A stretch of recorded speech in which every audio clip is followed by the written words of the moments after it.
है उन रियासतों में जहाँ पर बीजेपी बरसरे इक़्तिदार है, बीजेपी की रियासती हुकूमत है, वहाँ पर सहाफ़त के ऊपर शिकंजा कसा जा रहा है, सहाफ़ियों को धमकाया जा रहा है, सहाफ़ियों के कत्ल हो रहे हैं, अखबारात के ऊपर धावे हो रहे हैं और अखबारात को निशाना बनाने का काम किया जा रहा है। एक खबर आसाम से आ रही है। आसाम के चीफ मिनिस्टर हिमांता बिस्वा शर्मा ने चंद दिन कबल एक ऐलान किया था, आसामिया प्रतिदिन अखबार के खिलाफ तशद्दुद का। उसके फौरी बाद आसामिया प्रतिदिन अखबार के दफ्तर पर हमला किया गया और सहाफ़ियों को धमकाया गया, सहाफ़ियों की जान को वहाँ पर ख़तरा है इस अखबार से मुंसलिक सहाफ़ियों को। नाज़रीन, आपको बता दें, सहाफ़त जो है जमहूरियत का चौथा सुतून है, उसको मुतज़्ज़ल करने की मुसलसल कोशिशें की जा रही है। बहुत सारे ज़राए अबलाग के जो इदारे हैं, जो न्यूज़ चैनल्स हैं या न्यूज़ एजेंसीज़ हैं, उनको अपने मातहत करने का भी हुकूमत पर, मरकज़ी हुकूमत पर, रियासती हुकूमतों पर इल्ज़ाम लगता आ रहा है। इसी से हम आज की शुरुआत करते हैं। जिस जैसे जी देखिए, यकीनन आसाम में जो है जिस तरीके से एक अखबार के दफ्तर पे हमला किया गया और जिस तरीके से दफ्तर में तोड़फोड़ मचाई गई, और सबसे अफसोसनाक पहलू ये है कि आसाम के चीफ मिनिस्टर खुद जो है इस सिलसिले में जो है तशद्दुद के लिए बिल्कुल उन्होंने वो उकसाया कहते है लोगों को। हैं, बिल्कुल आसाम के चीफ। देखिए, प्रेस को ऐसे ही जमहूरियत का चौथा सुतून नहीं कहा गया है। जितना पार्लियामेंट के अंदर अपोजिशन का रोल होता है, उतना ही पार्लियामेंट के बाहर प्रेस और मीडिया का रोल होता है, हुकूमत को पकड़ने में, हुकूमत को गलत रास्ते से रोकने में। बहुत सारे हुकूमत की माहिरीन ने अवाम और जी हुकूमत के दरमियान एक ब्रिज, एक पुल ये पुल करार दिया है सहाफ़त यकीनन को। यकीनन देखिए, सहाफ़त का बहुत बड़ा रोल रहा है और संजीदा सहाफ़त। देखिए, आजकल अफसोस का मकाम तो ये है कि गोदी मीडिया के नाम से जो यहाँ पे टर्म शुरू हुआ है 2014 के बाद, करोड़ों रुपए देके कि जिस तरीके से सहाफ़ियों को ख़रीदा गया है, उनके ज़मीर को जो है सुलाया गया है। चैनलों को खरीद जी लिया गया। बिल्कुल, चैनलों को साजिशों के तहत बड़े बड़े, देखिए इक्का दुक्का चैनल ऐसे थे जो हुकूमत की पकड़ में नहीं आए थे और वो हुकूमत के ख़िलाफ़ जो है बाज़ाब्ता हुकूमत की गलतियों को उजागर करते थे, गलतियों की निशानदही करते थे, हुकूमत की सरदनिश करते थे और हुकूमत को रास्ता दिखाने की कोशिश करते थे ईमानदारी का। लेकिन जिस तरीके से उन मीडिया हाउसेस को जो है धोखा दे के ख़रीदा गया, पहले उनके इश्तिहार बंद किए गए, उन्हें माली तौर पे बहरान का शिकार बनाया गया, जब माशी तौर पे जो है परेशान हो गए और उन्होंने अपने स्टेक्स बेचने की कोशिश की, तो फ़र्ज़ी कंपनियों के नाम से, मुख्तलिफ़ फ़र्ज़ी कंपनियों के नाम से उनके स्टेक खरीदे गए। बाद में डिक्लेयर कर दिया गया कि ये सारी कंपनियां हमारी हैं, अब हम 60% के हिस्सेदार हैं और अब आप मालिक नहीं रहे, हम मालिक हो गए हैं। और फिर उसके बाद जो है जिस तरह एनडीटीवी का जो है, मैं हवाला दे रहा हूँ दबी साहब, कि एनडीटीवी के साथ ये किया गया और किस तरीके से एनडीटीवी के ईमानदार सहाफ़ियों को जो है नौकरी छोड़ने के लिए मजबूर किया गया, किस तरीके से पूर्णो राय का जो मुकाम था आज इंडिया में एक सहाफ़ी की हैसियत से, उनके साथ जो पहले रवैया उनको बदनाम किया जी गया, फिर उनके पीछे ईडी वगैरह को लगाई जी गई, उनके और इनकी एहलिया के पीछे एनजीओ के हवाले से उन्हें घेरने की कोशिश की गई। फिर बहरहाल वो एनडीटीवी के जो से वो जो शेयर होल्डर्स थे, शेयर्स थे, वो पूरे खरीद लिए गए। देखिए, आज भी जैसा कि आपने कहा सज्जाद साहब, ईमानदारी सहाफ़त में बरकरार है। इसी वजह से जो है आप हुकूमत की चाटुकारिता, हिंदी लफ्ज़ का मैं इस्तेमाल कर रहा हूँ माजरत के साथ, जूतियाँ चाटने का जो अमल है, वो सीधी सीधी आम जबान में अगर चाटुकारिता को अगर हम उर्दू में अगर उसकी टर्म यूज़ करेंगे तो यही कहेंगे, जूतियाँ चाटने का जो अमल है वो नहीं कर सकते थे रवीश कुमार, उन्होंने छोड़ दिया, अभिषार शर्मा उन्होंने छोड़ दिया न्यूज़ चैनलों को। देखिए, यहाँ पर अहम बात यह है, मुद्दा मसला ये है कि आसाम में हम मुसलसिल देख रहे हैं कि सहाफ़त का जो मैदान होता है उसको सुकेड़ने का काम किया जा रहा है।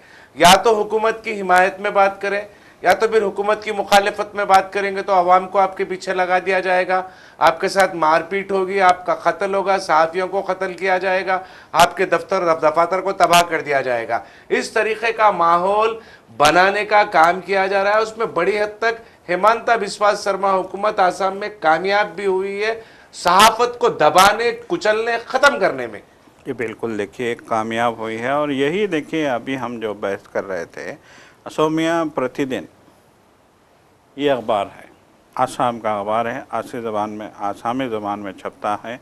और उस अखबार ने जो है आसाम के चीफ मिनिस्टर के करप्शन को उजागर करने की कोशिश की थी। जाहिर बात है, देखिए कांग्रेस के सदर मल्लिकार्जुन खड़गे ने तो दो टोक अंदाज में सरेआम पब्लिक में लाखों लोगों के इज्तिमा में कहा कि मैंने इससे बड़ा करप्ट चीफ मिनिस्टर अपनी ज़िंदगी में नहीं देखा। ये खुल के उन्होंने जो है आसाम के बिस्वा शर्मा को जो है सबसे ज़्यादा करप्ट चीफ मिनिस्टर करार दिया है उन्होंने। तो एक कांग्रेस का सदर पूरी जिम्मेदारी के साथ। सज्जाद साहब, आप भूल रहे हैं, ये राहुल गांधी ही नहीं, मल्लिकार्जुन खड़गे ही नहीं, सबसे पहले हेमंता बिस्वा शर्मा को आसाम का सबसे बड़ा बदुनवान कहने वाले कोई और नहीं, हमारे मुल्क के वजीर आजम नरेंद्र मोदी थे, वजीर दाखिला अमित शाह थे। जब उसके बाद हेमंता बिस्वा शर्मा को कांग्रेस से निकाल दिया गया, उनको चीफ मिनिस्टर की दावेदारी से हटा दिया गया। हटाने के बाद जब वो बीजेपी में शामिल हुए तो फिर वो बीजेपी की वॉशिंग मशीन जो है आदमी को धुलाकर साफ सुथरा कर बाहर निकालती है, तो हेमंता बिस्वा शर्मा को बाहर निकाल दिया गया, क्लीन चिट उन्हें मिल गई। वो बदउनवानी के जो इल्जामात उन पर लग रहे थे वो सारे के सारे इल्जामात खत्म हो गए। और फिर कमाल की बात यह है कि जब अमित शाह से 2017 में सवाल पूछा गया आसाम के दौरे पे जब वो थे कि भाई हेमंता बिस्वा शर्मा को आप बदउनवान मानते हैं, करप्ट मानते हैं या नहीं मानते हैं, तो इस तरीके के सवाल नहीं करते, अमित शाह ने ये जवाब दिया था। तो उसके बाद अब राहुल गांधी अब ये कह रहे हैं, तो कांग्रेस ने सबसे पहले आसाम से एक बदउनवान लीडर को पार्टी से निकालने का काम किया था, जिसको बीजेपी ने अपनी पार्टी में शामिल कर लिया। यहाँ पर बदउनवानी का सवाल नहीं है, यहाँ पर सहाफत के ऊपर बढ़ता दबाव, सहाफियों के साथ जिंदगियों को बढ़ते खतरात, और जो है आसाम जैसी रियासत में और बीजेपी वाली इख्तिदार वाली रियासतों में सहाफत को दबाने, कुचलने और ख़त्म करने की साजिशों के खिलाफ आवाज़ उठाना है।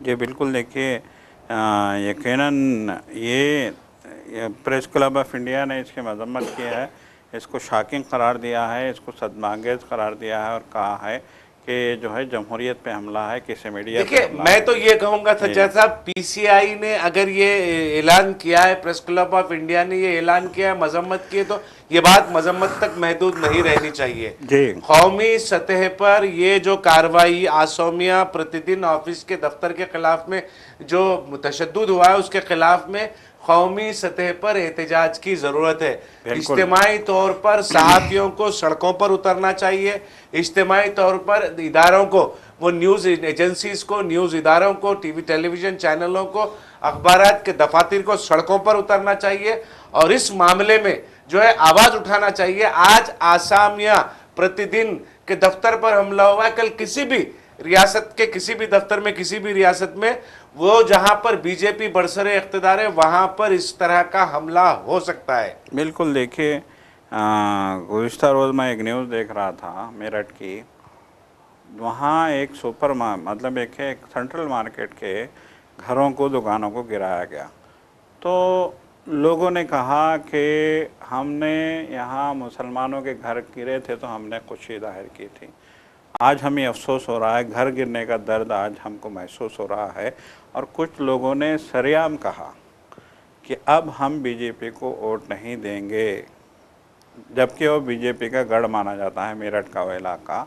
तो उन्होंने कहा कि आज हमें महसूस हो रहा है कि किसी का घर गिराया जाना कितना जो है दर्दनाक फेल है, कितना जो है।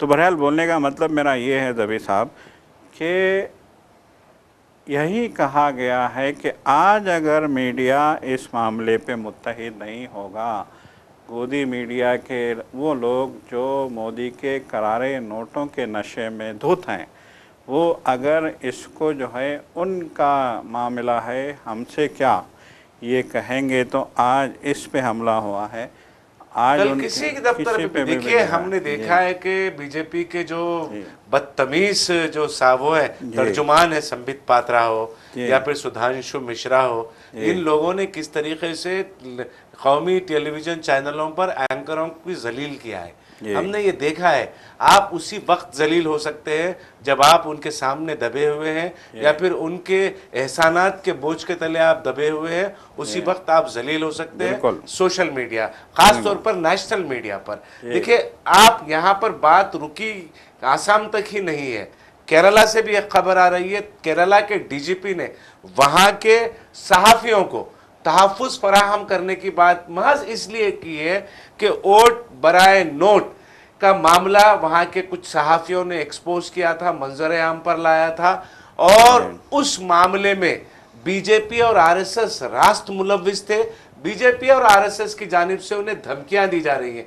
आप देखिए किस कदर बीजेपी और आरएसएस मजबूत हो गए हैं, बीजेपी और आरएसएस किस कदर सहाफियों को धमकी दे रहे हैं, और उन सहाफियों को जो हकायक को मंजर आम पर लाने का काम कर रहे हैं, उन सहाफियों को जो नोट बराए वोट के मामले को एक्सपोज कर रहे हैं, इंकशाफ कर रहे हैं, उसका पर्दाफाश कर रहे हैं, अवाम के सामने लाकर डाल रहे हैं।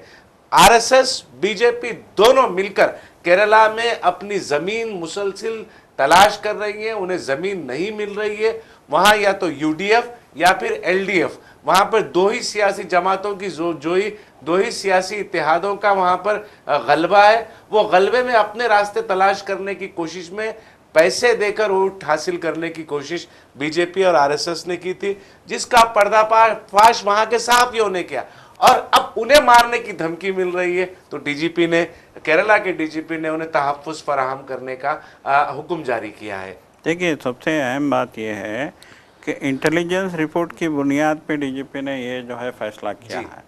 मतलब ये कि उनकी शिकायत के बाद उन्हें इंटेलिजेंस से भी ये रिपोर्टें मिली कि जान को ख़तरा है।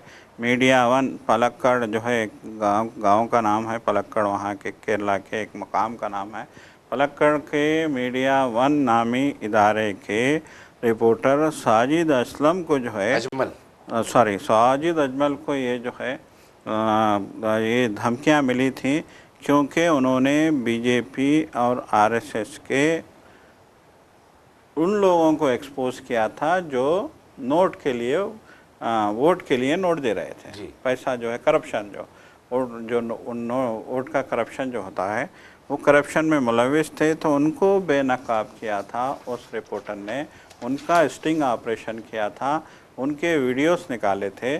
तो अब देखिए ये लोग इतना आपे से बाहर हो गए हैं कि वो जान से मारने तक के लिए जो है तैयार हो गए हैं। आप अंदाज़ा लगाइए रवि साहब कि ये क्या सिचुएशन है, ये क्या सिचुएशन आ गई है, और ये क्या हालात हो गए हैं कि आपके ख़िलाफ़ देखिए सारी दुनिया जो है बीजेपी के ख़िलाफ़ बोल रही है। पूरे इंडिया में हम देख रहे हैं कि हर शहर में, हर रियासत में, हर बीजेपी के स्टेट में बीजेपी के कायदीन मुख्तलिफ़ केसेस में मुलविस हैं। रेप के केसेस में भी ये लोग मुलविस हैं, और इनकी हालत इतनी ख़राब है बीजेपी की जो है जो अखलाक़ी गिरावट इस हद तक है कि जो है अभी हाल में एक रिपोर्ट भी आई थी कि जो है देहरादून के बीजेपी के ऑफिस में जो है कंडोम के बहुत सारे जो है वो दस्तयाब हुए हैं। वहाँ की नालियों से, वहाँ की मोरियों से हज़ारों की तादाद में, आप अंदाज़ा लगाइए कि क्या इनके अखलाक हैं। तो इन जो है चीज़ों को, अगर कोई इनकी गैर अखलाकी हरकतों को, चाहे वो करप्शन हो, चाहे कोई और चीज़ हो, अगर इस चीज़ को कोई जो है उजागर कर रहा है, कोई जो एक्सपोज कर रहा है, कोई इस चीज़ को मीडिया में ला रहा है, तो ये लोग आपस से बाहर हो रहे हैं, ये लोग जान से मारने की धमकियां दे रहे हैं। तो यकीनन ये तशवीश की बात है, यकीनन ये तशवीश की बात है। और देखिए, क्या बीजेपी और आरएसएस इस मुल्क के कानून से बड़े हो गए हैं? एक सबसे बड़ा सवाल ये पैदा होता है, क्या आरएसएस को इस कदर ताकत मिल गई है कि वो हक़ायक़ पेश करने वाले सहाफ़ियों को जान से मारने की धमकी दे और आज़ादी के साथ घूमती रहे, और फिर मजबूर होकर एक रियासत के डीजीपी को उस सहाफ़ी को जो हक़ायक़ को मंजर आम पर लाता है उसको तहफ़्फ़ुज़ फराहम करने पर मजबूर होना पड़ा? क्यों इस तरीके के हालात बनते जा रहे हैं। आसाम की बात हमने कही, आसाम में दफ्तर पर, एक अखबार के दफ्तर पर हमला किया गया। केरला की अगर हम बात करें तो केरला में जो हकायक को मंजर-ए-आम पर लाने का काम कर रहे हैं, उसको जान से, वो सहाफ़ी को जान से मारने की धमकी की बात होती है। उत्तर प्रदेश का अगर हम रुख करते हैं तो उत्तर प्रदेश में देखते हैं कि कई सहाफ़ियों को या तो वो गायब हो गए, या तो उनका कत्ल हो गया है, या फिर किसी सड़क हादसे में वो मारे गए हैं। ये वो तमाम सहाफ़ी थे जो हकायक पेश करने वाले। मध्य प्रदेश का अगर हम हाल देखें तो मध्य प्रदेश में भी सहाफ़त पर शिकंजा कसने की कोशिशें की जा रही है, सहाफ़त को दबाने की कोशिश की जा रही है। राजस्थान का अगर हम रुख करते हैं तो राजस्थान में भी हकायक पेश करने वाले छोटे बड़े तमाम सहाफ़ियों को परेशान किया जा रहा है, हैरान किया जा रहा है। तो मजमूई तौर पर वो रियासतें जहाँ पर बीजेपी बरसरे इक़्तिदार है, वहाँ पर सहाफ़त और सहाफ़ी दोनों ख़तरे में नज़र आ रहे हैं। तो नाज़रीन, ये ज़रूरत है कि हकीकत इस बात की है कि ये तमाम इदारों को, सहाफ़ती इदारों को अब सड़कों पर उतरना चाहिए। और ये आसाम में जो वाक़या पेश आया है, केरला में जिस तरीके के वाक़यात पेश आ रहे हैं सहाफ़ियों के साथ, उसके ख़िलाफ़ में मुत्तहिद होने की सख्त ज़रूरत है। कि बिल्कुल यकीनन, देखिए यकीनन इस सिलसिले में जो है इत्तेहाद बहुत नागुज़ीर है, हालात बहुत ज़्यादा संगीन है, इत्तेहाद नागुज़ीर है। यकीनन जो है राहत इंदौरी ने कहा था कि लगेगी आग तो आएंगे और भी घर जद में, यहाँ मेरा अकेला मकान थोड़ी है। तो ये एक अकेला मकान नहीं है। अब जो है अगर अब खामोश बैठेंगे तो फिर आगे इस तरह से मीडिया पे हमलों का सिलसिला शिद्दत इख्तियार करता जाएगा और हालात बद से बद होंगे। देखिए, बार बार कहा गया है कि जो है जमहूरियत का चौथा सुतून है मीडिया। मीडिया की सबसे ज़्यादा अहमियत इसलिए भी है कि मीडिया का काम है हुकूमतों को एक्सपोज़ करना, हुकूमतों की गलतियों को एक्सपोज़ करना हो। देखिए, एक ज़माने में ज़बीर साहब आपको याद होगा, खद्दर के कुर्ते में एक सहाफ़ी आता था और जो है चीफ मिनिस्टर थर्रा उठता था। ये पावर था सहाफ़ी का। खद्दर के कुर्ते में इंतहाई गुर्बत की हालत में, बहुत ही जो है उसके पास पैसा नहीं है, वो जो है पैदल आ रहा है, लेकिन चीफ मिनिस्टर के हाथों के तोते उड़ जाते थे। ये पावर था सहाफ़त का। अब उस दौर को फिर से लाना होगा। आप जो है मोदी के, बीजेपी के करप्शन से अगर आप अपने ज़मीर को मारते हैं, अगर आप जो है अपने आप को मारते हैं, आप अपने, देखिए एक लिमिट होती है किसी भी चीज़ की। एक आपकी क्या साख है, आपका क्या मुकाम है। आप 80 की दहाई में देख लीजिए क्या मुकाम था सहाफ़ी का। तो 2014 से पहले तक भी सहाफ़त में बहुत ज़्यादा मेयार बाकी था। 2014 के बाद से बहुत सारे न्यूज़ चैनलों और सहाफ़ियों ने सहाफ़त की सतह को इतनी नीचे गिरा दिया है कि आज कुछ लोग, आज जो ईमानदार दयानतदार सहाफ़ी हैं, वो अपने आप को सहाफ़ी कहने में भी शर्मिंदगी महसूस कर रहे हैं। तो नाज़रीन, हम दूसरी खबर, अगली खबर की तरफ रुख करते हैं। सियासत में बेबाकी जो है यकीनन सियासी लीडर को बहुत ऊंचाई पर ले जाती है। बहुत ही कम लीडरान हैं जो बेबाक हैं, बेबाकी से बात करते हैं और बेबाकी के साथ हकायक पेश करते हैं और बेबाकी के साथ अपने दिल की बात रखते हैं। ऐसे ही एक बेबाक लीडर की हम बात करेंगे जिसका नाम अरविंद केजरीवाल है। जी हाँ नाज़रीन, आम आदमी पार्टी के कौमी कन्वीनर जिसको कहते हैं, जो साबिक़ चीफ मिनिस्टर हैं दिल्ली के, वही अरविंद केजरीवाल ने दिल्ली हाई कोर्ट में एक ऐसा सवाल जज के सामने कर दिया जिससे जज जो है वो खुद परेशान हो गई। जज से अरविंद केजरीवाल ने ये पूछा कि क्या आप आरएसएस से जुड़ी हुई किसी भी तंजीम की तकरीब में शिरकत करते हैं? जज हैरान हो गए। अरविंद केजरीवाल ने यह कहा कि मैं सवाल इसलिए पूछ रहा हूं कि मैं जो है आरएसएस की आइडियोलॉजी, आरएसएस के नज़रियात के खिलाफ में मैं लड़ता हूं, बात करता हूं, और अगर आपके नज़रियात आरएसएस से मिलते हैं तो फिर मैं इंसाफ की तवक्को आपसे नहीं कर सकता। ये बेबाकी अरविंद केजरीवाल की थी। जी जज। जी बिल्कुल, देखिए हम बाबरी मस्जिद के फैसले के बाद से ही जो है चौंका देने वाले सिचुएशन में आ गए हैं कि अदलिया पे देखिए, अब तक यकीनन देखिए बीजेपी के दौरे इक़्तिदार में तमाम आईनी इदारों पे हाथ उठने लगे हैं, उंगलियां उठने लगी हैं। अब तो लोग खुल के बोलने लगे हैं, खुल के लोग गाली देते हैं। अब इसी की ये मिसाल है कि चीफ मिनिस्टर ने सरेआम पूछ दिया जज से, साबिका चीफ मिनिस्टर ने, अरविंद केजरीवाल ने लिकर स्कैम में उनको जो है ट्रायल कोर्ट से क्लीन चिट मिल चुकी है, लेकिन ये मामला फिर हाई कोर्ट में चला गया। तो उन्होंने सरेआम पूछ लिया, वहाँ बैठी जज से सरेआम पूछ लिया कि क्या आप आरएसएस की आइडियालॉजी से मुतासिर हैं या फिर क्या आप जो है आरएसएस से वाबस्ता हैं। तकरीर में अगर शिरकत आप करती हैं, इतना भी काफी है। ये सवाल भी जज से ये सवाल करना, देखिए हकीकत में जी माफ करना सज्जाद। जी बिल्कुल यही है। बस देखिए केजरीवाल ने कहा कि अगर आप ऐसा करती हैं तो मुझे आपसे इंसाफ की उम्मीद नहीं है। तो आप अंदाज़ा लगाइए कि एक हाई कोर्ट के जज से एक साबिका चीफ मिनिस्टर खुलेआम में सवाल कर रहा है कि अगर आप आरएसएस से वाबस्ता हैं तो आपसे इंसाफ की उम्मीद नहीं की जा सकती। ये बहुत बड़ा, बहुत करारा थप्पड़ चीफ मिनिस्टर ने मारा है आरएसएस के मुंह पे। और देखिए बार बार कहा गया है कि जिस सरजमीन से, जिस मुल्क से इंसाफ की जो है इंसाफ में लोगों का यकीन उड़ जाता है तो फिर उस मुल्क का अल्लाह ही हाफिज़ है।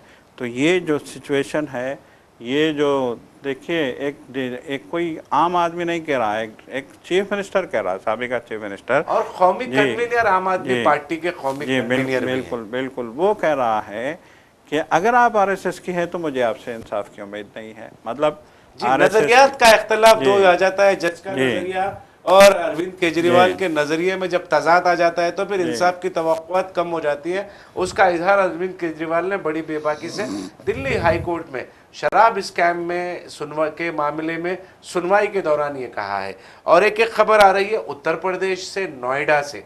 उत्तर प्रदेश के नोएडा में आपको मालूम होना चाहिए नाज़रीन, यौमिया उजरत को लेकर वहां पर मजदूर मुसलसल एहतजाज कर रहे थे, मजदूर हंगामा आराई कर रहे थे, पुरतशद्दुद एहतजाज हुआ और एहतजाज के बाद उत्तर प्रदेश हुकूमत ने यौमिया उजरत में इजाफे का ऐलान कर दिया है।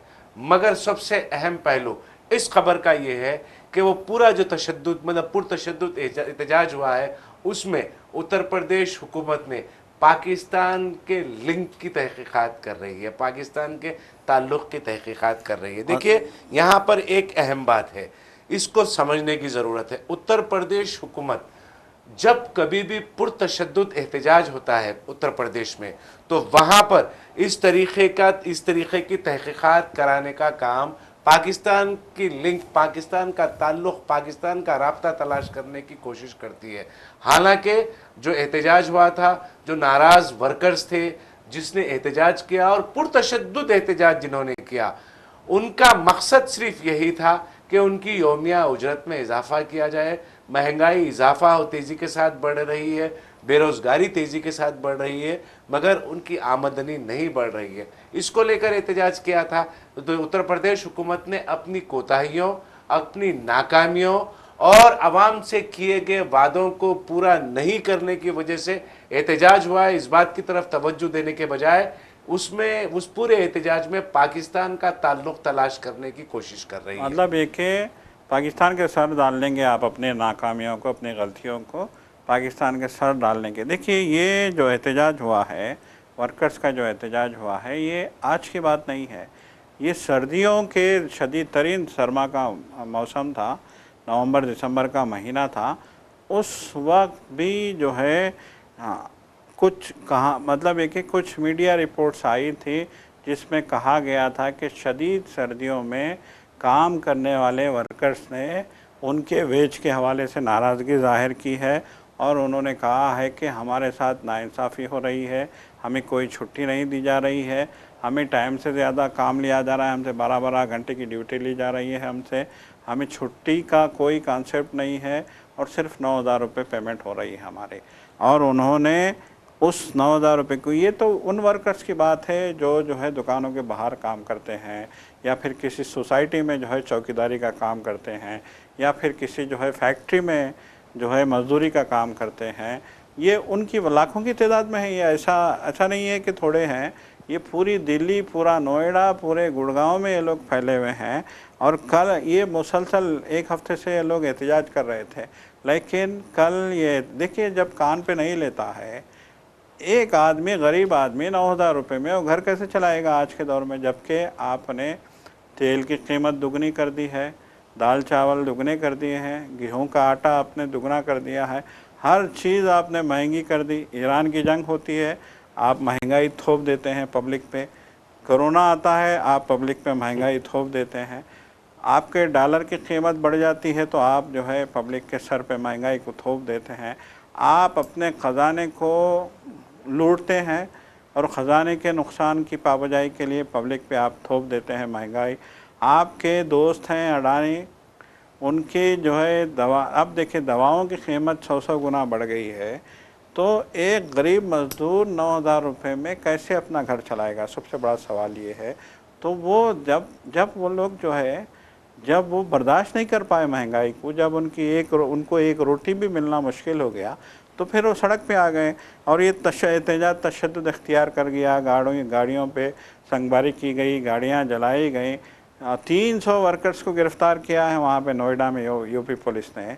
तो अब जब लोग सड़क पे आएंगे रोटी के लिए, तो आपने रोटी देने का वादा किया था, अच्छे दिनों का वादा किया था, विकास का वादा किया था, बड़े बड़े दावे। अभी भी देखिए आप बड़े बड़े दावे करते हैं, आप बंगाल के इलेक्शन में, आसाम के इलेक्शन में, लेकिन आपकी योगी आदित्यनाथ जाके क्या क्या दावे कर रहे हैं बंगाल में? देखिए दावे तो किए जा रहे हैं, मगर अब वही दावों को पूरा करने के लिए जब आवाम सड़कों पर उतरकर एहतजाज करती है तो एहतजाज पुरतशद्दुद होता है, तो फिर उसमें पाकिस्तान के राब्ते की तलाश शुरू हो जाती है। यानी आप खौफ दिला रहे हैं उन तमाम लोगों को जो हुकूमत के ख़िलाफ़ आवाज़ उठाने की कोशिश कर रहे हैं, हुकूमत के ख़िलाफ़ पुरतशद्दुद एहतजाज कर रहे हैं। देखिए तशद्दुद का किसी भी महज़ब माशरे में कहीं पर भी कोई गुंजाइश नहीं है, मगर उन्हें तशद्दुद करने पर मजबूर किया किसने? ये बड़ा सबसे बड़ा सवाल है। अगर हुकूमतें जो है वक्त पर अपने मुलाजमीन को, अपने मज़दूरों को, अपने लोगों को, रियासत के लोगों को उसके साथ किए गए वादों को वक्त पर अगर पूरा करती है तो कभी कहीं पर कोई तशद्दुद नहीं होगा, कोई एहतजाज नहीं होगा। हमें इशारा मिल गया अपनी बात को ख़त्म करने का। दो अहम खबरें हैं जिस पर तबसरा नागुज़ीर है और उसी को करते हुए हम बड़े मुख्तसर तरीके से बात को हम ख़त्म कर देंगे। एक अहम खबर ये है कि विनेश चंदल को मगरबी बंगाल से इन्फोर्समेंट डायरेक्टरेट ने गिरफ्तार कर लिया है। ये वही विनेश चंदाल हैं जो आईपैक के को फाउंडर हैं, शरीक बानी हैं, और इनके जो क्लाइंट्स हैं उसमें तृणमूल कांग्रेस भी है, और तृणमूल कांग्रेस की पूरी मगरबी बंगाल में ये इंतखाबी मुहिम की निगरानी कर रहे हैं और उन्हें ईडी ने गिरफ्तार कर लिया। ऐसे वक्त में ईडी ने उन्हें गिरफ्तार किया है जब मगरबी बंगाल के पहले मरहले के रायदही 23 अप्रैल को होने वाली है। उससे कबल ये गिरफ्तारी, ये कोशिश का हिस्सा हम समझेंगे कि ईडी के ज़रिए से बंगाल में इंतखाबी मुहिम को तृणमूल कांग्रेस की रोकने की कोशिश की जा रही है। मैं एक बात आपको बता दूं, तृणमूल कांग्रेस की एक एमपी है शियोनी घोष, उन्होंने ये कहा था कि बीजेपी मगरबी बंगाल में इलेक्शन जीतने के लिए दाम दंड भेद, दामे दरमे सुखने जिसको हम उर्दू में कहते हैं, वो तमाम चीज़ों का इस्तेमाल कर रही है। और उसकी एक मिसाल आज हमें ये देखने को मिली है कि ईडी ने विनेश चंदेल को गिरफ्तार कर लिया है। जिस वजह से जी बिल्कुल, देखिए आईपैक के को फाउंडर हैं ये। आपको याद होगा कि इससे पहले भी जो है ईडी ने मगरबी बंगाल में कोलकाता में इनके दफ्तर पे जो है हमला किया था। तो आपको याद होगा कि ममता बनर्जी खुद दफ्तर में गई थी और वो जो है फाइलें लेके जो है फाइलें छीन के ईडी के अफसरों से वो वहाँ से निकल गई थी, गिरफ्तार कर लेती हो। बिल्कुल बिल्कुल, वहाँ पे उन्होंने वार्निंग भी दी थी।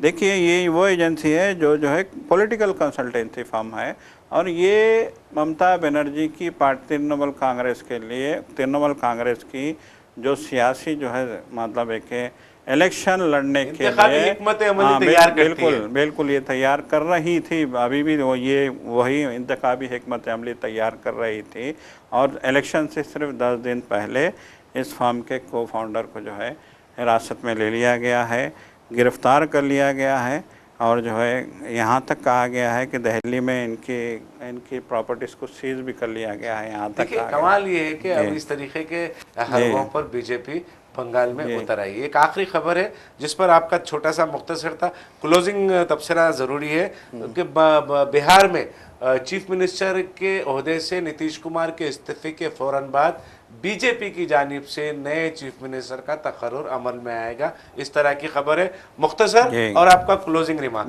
देखिए नीतीश कुमार को बहुत धीरे से किनारे कर दिया गया, उन्हें राज्यसभा भेज दिया गया है। उन्होंने हलफ ले लिया था एक हफ़्ता पहले ही राज्यसभा के मेंबर की हैसियत से, और जो है उसके बाद से ही ये चेमीगोइयाँ हो रही थी कि अब जो चीफ मिनिस्टर होगा बीजेपी का होगा। कल रात में बीजेपी के दफ्तर ने इन चेमीगोइयों पे मोहर जब्त कर दी और कहा कि जो चीफ मिनिस्टर होगा बीजेपी का होगा। अब देखिए, अब सम्राट चौधरी का नाम आ रहा है कि उन्हें जो है वहाँ बिहार बीजेपी का, माफ़ कीजिएगा, बिहार हुकूमत का चीफ मिनिस्टर बनाया जा सकता है। और भी नाम जो है लाइन में है। अब देखने वाली बात यह है कि वो जो सदर बनाए गए हैं बीजेपी के, जो बिहार से ताल्लुक़ रखते हैं, हाल में जिन्हें जो है सदर बनाया गया है विपिन जी, वो जो है अब क्या फ़ैसला करते हैं। गालिबन या तो अभी आ गई होगी ये खबर, या 10-15 मिनट 1 घंटे के या अंदर, फिर शाम तक जो है यकीनन ये बिल्कुल खबर भी ये पहुंच खबर आ जाएगी। हम जाएगी। जी। अपने नाजरीन तक इस जी। खबर को भी पहुंचा देंगे। तो नाजरीन, अब वक्त हो चला है सियासत टीवी के दीगर प्रोग्रामों से आप जुड़े रहें। हमारा ये प्रोग्राम आपको कैसा लगा, आप ज़रूर अपनी राय कमेंट बॉक्स में अर्साल करें। और सियासत टीवी की सारी टीम को अब दे इजाज़त। खुदा हाफिज़। खुदा हाफ़िज़।